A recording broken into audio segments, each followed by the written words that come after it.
Hello നമസ്കാരം കുട്ടികളെ. ഇന്നത്തെ വീഡിയോയിൽ നമുക്ക് 8ാം ക്ലാസ്സിലെ ഹിന്ദി പാഠപുസ്തകത്തിലെ പേഡ് എന്ന കവിതയിലെ ചോദ്യോത്തരങ്ങളും ആക്ടിവിറ്റികളും എല്ലാം ഒന്ന് പരിശോധിച്ചാലോ? ചോദ്യം 1. ധൂപ് സിലി തോ ബിഖർ ഗയി കതരൻ കതരൻ ഛായായേം.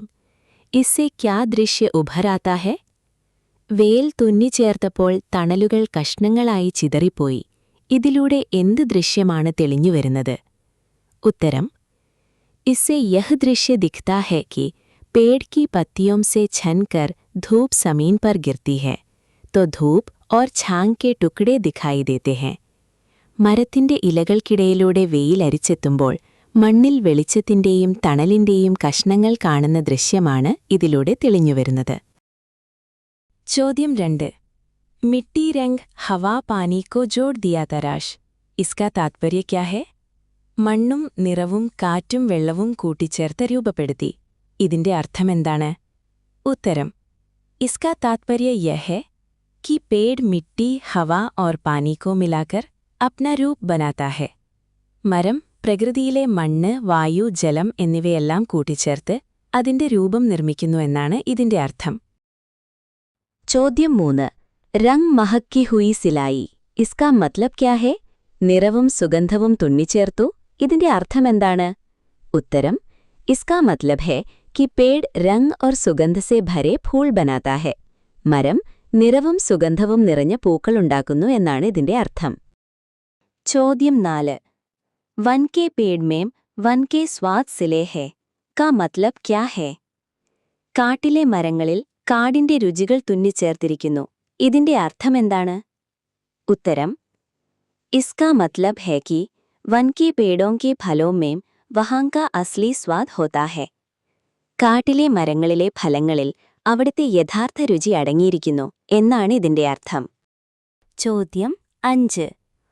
आप अपनी जिंदगी को कैसे सिलना चाहते हैं? നിങ്ങൾ നിങ്ങളുടെ ജീവിതത്തെ എങ്ങനെ തുന്നിച്ചേർക്കാൻ ആഗ്രഹിക്കുന്നു? ഉത്തരം मैं दूसरों की मदद करके अपनी जिंदगी को खुशियों से सिलना चाहता हूँ. മറ്റുള്ളവരെ സഹായിച്ചുകൊണ്ട് എന്റെ ജീവിതത്തെ സന്തോഷം കൊണ്ട് തുന്നിച്ചേർക്കാൻ ഞാൻ ആഗ്രഹിക്കുന്നു. ആകെ കവിതാ में पेड़ किन किन को सिलता है चुनकर नीचे लिखें. കവിതയിൽ മരം ആരെയൊക്കെയാണ് തുന്നിച്ചേർക്കുന്നത്? കണ്ടെത്തി താഴെ എഴുതുക. ഉത്തരം ധൂപ് വെയിൽ, ഘോൻസ്ലെ കൂടുകൾ, ഹവായേം കാറ്റുകൾ, കിനാരെ അരികുകൾ, ജമീനെ നിലങ്ങൾ, ഫൂൽ പൂക്കൾ. അടുത്ത ചോദ്യം. സംബന്ധ് പെഹചാനെ ഓർ ജോഡെ ബനായെ. ബന്ധം കണ്ടെത്തി ജോഡികൾ ഉണ്ടാക്കുക.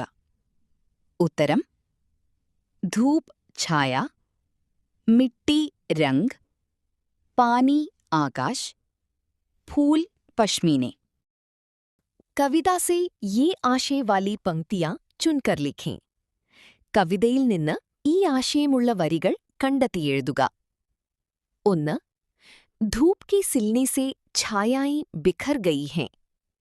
വെയിൽ തുന്നിച്ചേർത്തതിലൂടെ തണലുകൾ ചിതറിപ്പോയിരിക്കുന്നു. ഉത്തരം ധൂപ് സിലി തോ ബിഖർ ഗയീം കതരൻ കതരൻ ഛായായി. 2. पेड़ ने रंग और सुगंध की सिलाई की. മരം നിറത്തിന്റെയും സുഗന്ധത്തിന്റെയും തുന്നൽ നടത്തി. ഉത്തരം रंग महकी हुई सिलाई फूल सिले पश्मीने. 3. पेड़ ने मिट्टी रंग हवा और पानी को तराश के जोड़ा है. മരം മണ്ണും നിറവും കാറ്റും വെള്ളവും ചെത്തിമിനുക്കി കൂട്ടിയിണക്കി.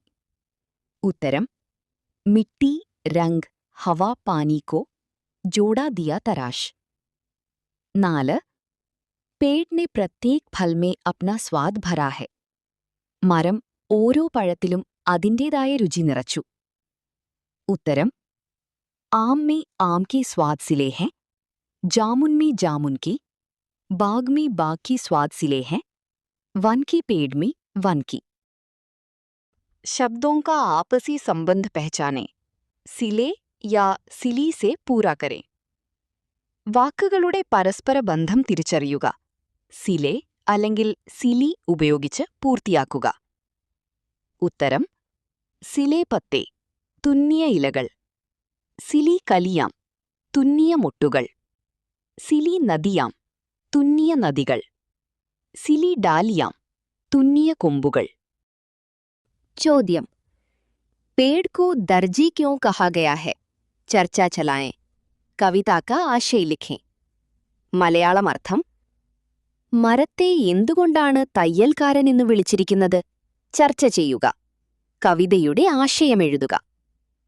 ഉത്തരം: दर्जी जैसे कपड़े सिलता है, वैसे ही पेड़ पत्तों, फूलों और डालियों को सिलता है, इसलिए उसे दर्जी कहा गया है. इसका आशय है कि पेड़ प्रकृति को सुंदर बनाता है. തയ്യൽക്കാരൻ വസ്ത്രങ്ങൾ തുന്നുന്നതുപോലെ മരം ഇലകളും പൂക്കളും കൊമ്പുകളും ചേർത്ത് തുന്നുന്നു. അതുകൊണ്ടാണ് അതിനെ തയ്യൽക്കാരൻ എന്ന് വിളിച്ചിരിക്കുന്നത്. ഇതിന്റെ ആശയം മരം പ്രകൃതിയെ മനോഹരമാക്കുന്നു എന്നതാണ്.